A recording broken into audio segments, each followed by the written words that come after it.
YouTube channel, and please hit the subscribe button and the notification bell, and like and comment down below what do you want to do, and comment down below guys yung mga requests. Yan.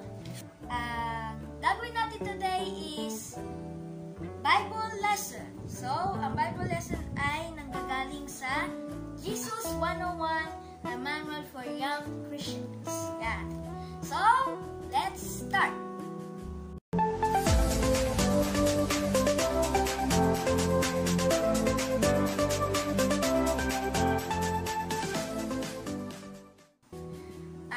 Lesson natin for today is lesson 7 and 8. So, ang lesson 7 natin is praise and worship, glorifying God throughout music. So, ang nakalagay po dito is, have you noticed it? So, tanong po to. Our church services have lots of singing. So, have lots of singing. Yan. So, tanong dito ay, napansin ba natin na yung ating church services is maraming pagkanta? So, what do you usually do when they start singing praise and worship songs? Yan. So, ang ginagawa ko po is yung sumisigaw ng Amen, praise the Lord, ano po. Do you sing along or just watch? So, ang dapat po natin gawin is kanta po tayo, hindi po yung manonood lang po.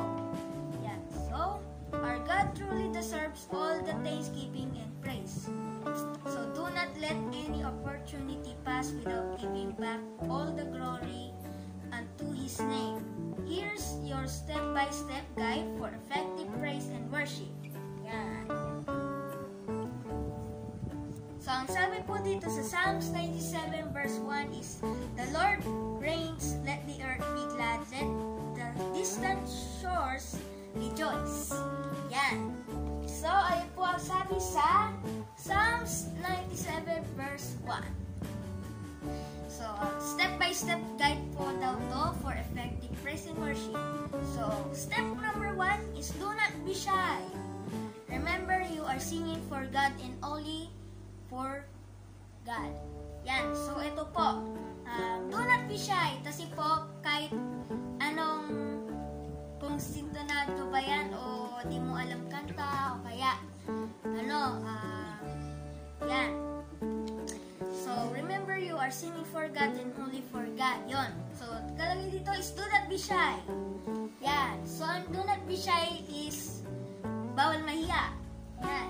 So, kahit sintonado yan o di alam kanta o kaya di gusto yung kanta, kanta pa rin tayo, guys. Kasi po, gawain po ito kay Lord. Yan. Kasi po, you are singing for God and only for God. Yeah, so, kumakanta ka para kay Lord. No? Para lang sa Kanya. Yan. So, step number 2 is raise your hands. Imagine that you are reaching the heavens and lifting God's name even with your gesture. Yan. Raise your hands. Yan. So, imagine mo daw yung reaching the heavens. Yan. Reaching the heavens. Gali po. Yan. Reaching the heavens.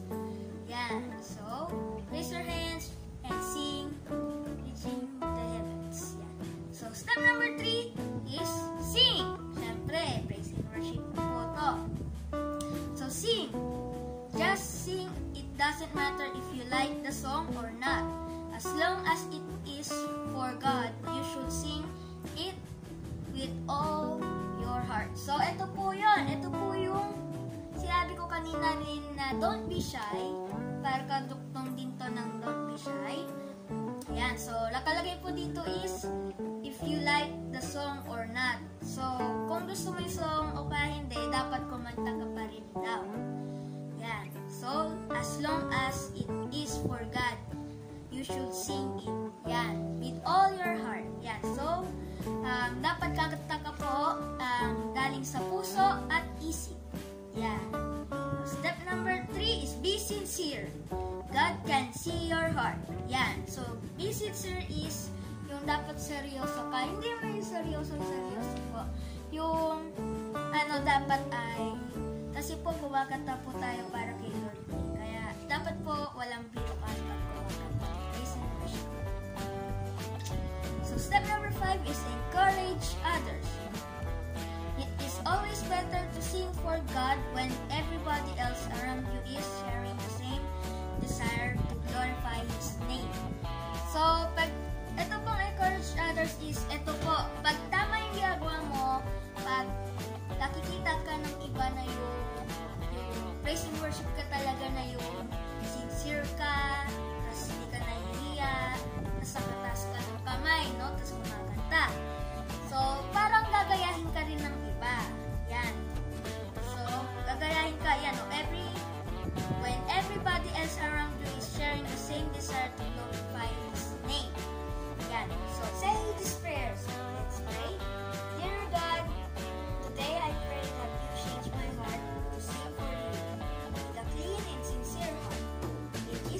magsalita.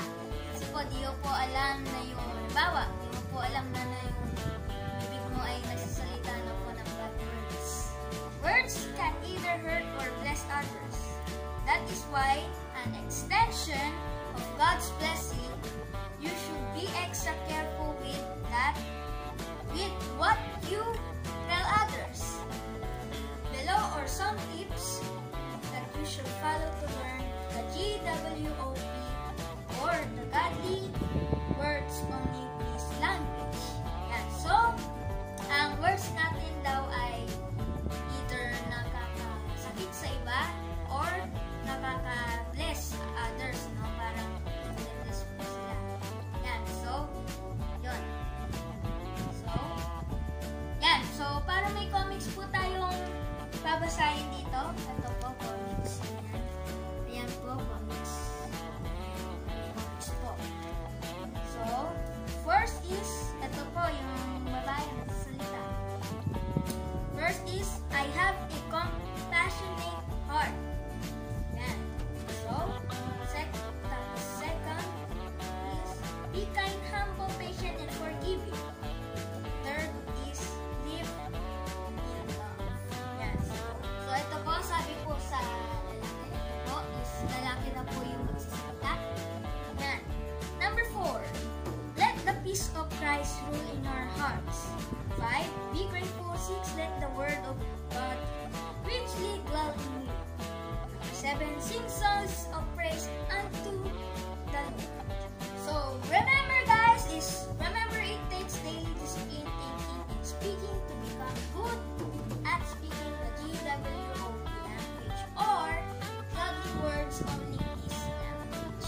Yeah, so, the memory verse of the day is Ephesians 4 verse 29. Don't say anything that would hurt another person. Speak only what is